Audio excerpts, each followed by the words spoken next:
We are in an unbelievable moment in this show where all three of you guys have one win apiece, so it's a must-win for everybody here. Brou won the last match. That's crazy because we've done 4 of these. Greg won one. Oh, okay. Apologize. One-win Texans now favored in Baltimore over a Lamar-less Ravens team. Here's how the numbers shake out, Brou. Houston's offense, terrible. Ravens defense, terrible. But if you beat up on them, you do deserve credit. Just want to put that out there. Brou, you won last week, so the board is yours. You can choose to pass or play. And with the additive, you can decide who you want to go first, knowing that it goes clockwise. I will play. Oh. All right? This is what has turned into the not-so-rare double must-win. Right off the bat. All right. Strong play. Let's start with the Texans. Great.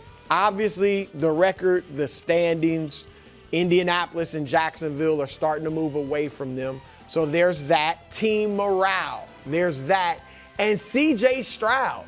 All right, you lose to Cooper Rush against a defense that has played poorly all season and is without 7 starters? That would pretty much make it official that you have fallen off. This sophomore slump has turned into, hey, what's going on? Oh, wow. All right, and then let's you landed turn. it, Brou. No, let's, don't.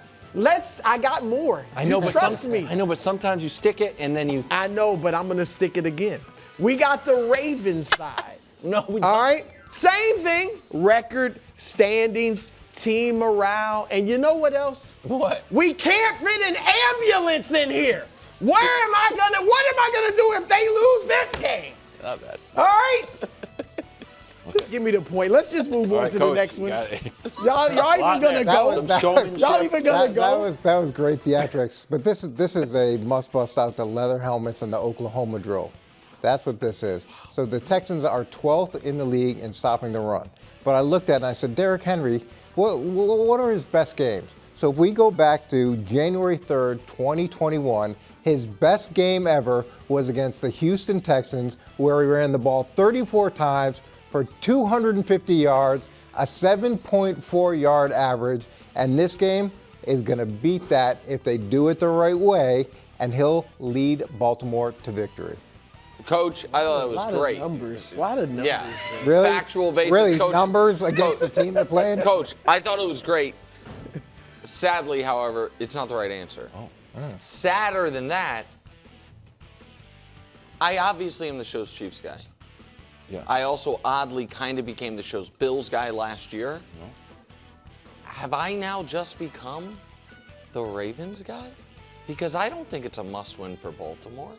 I think if they lose without Lamar and fall to 1-4, I still think they can win the AFC North. I still think they can pull themselves out of it. Houston, on the other hand, this is a must-win. They're not pulling themselves out of 1-4. Their season is over. If they lose, you lose to the worst defense in the league with a backup quarterback. Who the hell are you beating other than wild Tennessee Titans? No offense, buddy. And so, like, the Ravens, if they lose this game, I don't know about Brou, I'm going to come in here Monday and say they're okay. The Texans, they lose this game, they're done. So it's not a double must-win. It's a traditional must-win only for Houston. Excellent answer. Coach gets the point. Starting What? Leather helmets. What? Yeah, he went back into the archives. I was cooking. You shouldn't have gone first. Because if you did the numbers first and then you did the flair, you probably would have stolen it. Cowboys taking on the winless Jets. Which team? Here we go. Who, to Brou's credit, are close to not being winless. Ball breaks a few different ways. It might be okay. Here's the, we mentioned this earlier. Check this out for the Cowboys. You want to be happy about the Cowboys. Best offense, worst defense, which we usually. Oh, that's just for the first 4 weeks. For the first 4 weeks. Okay, I was going to say, when did the Patriots have the worst defense? This century. Yeah. You love century. Josh is. Why don't you just go bigger to be the same data You're set? very antagonistic. Why don't to you the go judge. millennia? You can't. Can we do millennia? It's the same. It's the same data set. In any event, this bodes well for the Cowboys, but obviously Josh, those go defenses millennia next time. got better. Jets are still looking for their first win. Coach, the board is yours. Must win? This is a must change the same old Jets narrative. And you look around at the New York media, and they're killing Aaron Glenn. And they're talking about all the problems that they have. And, you know, being a first-time head coach in New York is tough. And not everybody goes to the playoffs when that happens. But they're killing them. And if you're going to change the narrative, you're going to have to start. They've got the 10th most penalties with 32. They've got the second most dropped passes. They dropped 9.3% of their passes. They've got the most missed tackles in the NFL with 45. They've got the worst giveaway takeaway ratio with -7. They're the only team in the league that hasn't generated a turnover, and they're second in the league in the most giveaways. So if you want to change the narrative, you're going to have to start with the basics, and they better start changing the narrative if they want to have any chance to climb out of this hole. And there's only going to be so much patience in New York for people to say, oh, we're close, we're close, we're close. Can I ask you a quick question? Sure. That will not count for the points. Aaron Glenn, the guy fumbled I don't know if it was a kickoff or a punt, and Aaron Glenn caught him. And it's like, ooh, wow, he's running a tight ship here. And then, but that didn't seem to have any effect. Not like cutting one guy would have a huge effect, but it felt like that was a sign of the team that he was running, but it hasn't showed up on the field otherwise. Yeah, it's. So what's he supposed to do? Well, the cutting can send a message if you're cutting someone of significance and if there's teeth behind it. But these things, there's pre-snap penalties, missed tackles, all of these things are inherently in their control. And so I'm not sure where the disconnect from the message to the practice field is, but there obviously is a disconnect, and there's only so many guys you can cut when they make a mistake. But when you lead the league in missed tackles and you've got this many penalties and you're second in the league in drop passes, you can't cut everybody. Good, that will count to the point. Okay. Listen, I think the Cowboys are who they are. I think they've shown it to us with the Giants and the Packers game. They can lose to anyone, they can beat anyone. I understand they did end up beating the Giants. They could have easily lost that game. Packers game, they tied. Like, the Cowboys are just going to go as far as Dak takes them, and that means they can lose this game, they can win this game. It's not going to have any impact on who they are for the year. The Jets, on the other hand, have to figure out, can the defense be competent? Because when you sign Justin Fields, the only way that works is with a competent defense. The most jarring stat in the NFL at the moment is this. Justin Fields has played 25 games in his career. You don't like this? I saw it yesterday. You don't think it's anything? I thought it was unfair. What? Can we hear the stat? Sorry, Yeah, I didn't mean to jump your stat. Go ahead. There have been 25 games Justin Fields has started where his defense did not hold the opposition to 20 or under. They are 0-25. He has never once won a game as a starting quarterback where the defense didn't hold the opposition to 20 or less. So if he's going to be your quarterback, you better have a kick-ass defense that can then lean on his rushing ability, because he's not going to be able to participate in even a cap gun shootout.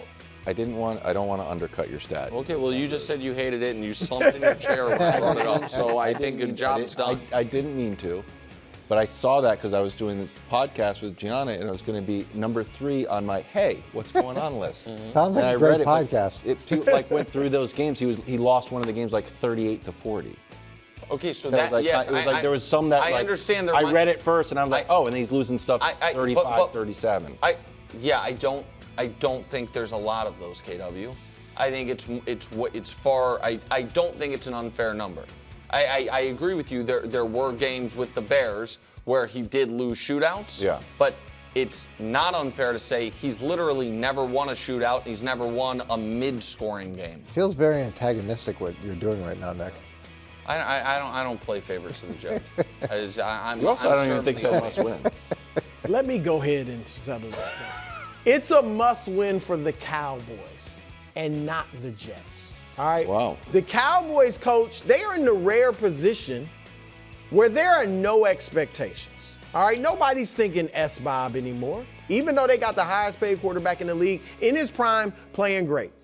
All they have to do is make the playoffs, and they're going to throw figuratively a parade in Dallas. Not literally. All right, not literally, but figuratively, they will throw a parade if they can get to the playoffs. This is beyond a winnable game.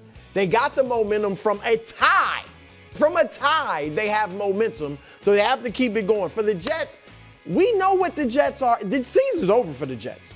This is now about changing the culture. That's all this is about. Yeah, I know. And I've got a message for Jets ownership. Dan Campbell, who was Aaron Glenn's boss a year ago. Don't panic. Don't read the back pages. Don't worry about what the fans are saying. Dan Campbell started 0-10-1 in Detroit. They won 3 games his first year. And look at them now. So if Aaron Glenn goes 4-13 and everybody's saying fire him, hold your position and keep him because good things are around the corner. Hired the last guy after what, week 4 last year? Yeah. No. What was that? I'm saying it's What? pretty All of basic that guy. Yeah, I'm sorry. energy, like pizzazz, none of that gets a point guy. This is the bonus. I'm misreading the judging. This is a bonus round, though. Chiefs-Jags, Monday night. 2 show favorites, and Nick, you get to kick us off here. Career head-to-head. We've seen this a lot. Mahomes undefeated against Trevor and dominates in pretty much every category. Not pretty much, literally every category. Odd question here. Must win? Listen, I don't know if the judge wants pizzazz, as Brou put it, This is a bonus or round. cogent analysis, pardon me. Stumble. I've lost points. I've been docked points for stumbling. I'm just saying. Literally, coach, is crazy. This is not a must-win For for either either team. team. What a take. The Chiefs will be fine. The Jags will be fine. The Jags are going to win the AFC South, even if they lose this game. And the Chiefs, if they lose this game, are still the Chiefs. It will be a great test to see if the Chiefs offense can keep on the roll it is and see if the Jags can punch up in weight class. But this is an A-list AFC contender and a B-list AFC contender. They'll both be fine. The rare double not must win. Correct. Unprecedented in show history. Must win for Jacksonville. The Chiefs are indeed the Chiefs, win or lose. But if you haven't noticed over the past He's gonna make couple it of up. weeks, the Prince has all of a sudden become not even just Trevor Lawrence. Like there's nothing there. There's no affection. There's no history. He's just another quarterback. The way to get back in Nick Wright's good graces for the Prince Is to beat is the to Chiefs? beat the Chiefs. I got to tell you, Brou, He will give him you love. don't know me well. That is We not the will way to see get back the in my wig good graces. again. Nobody's going to think the Chiefs are done. It's the vaunted double must win for Nick Wright, where the Chiefs win and the Prince plays well, so he gets to go back to his take that the guy's good. I've got the wig on standby at any point in time. Excellent takes as always. And in a shocking turn of events, Nick Wright takes home the must win. I knew it. I knew the no must rare win would get I it. thought The Coach had double don't need it. You know what I wanted to see? Thanks for watching. Subscribe here to get more from the show and to check out clips from other shows on FS1.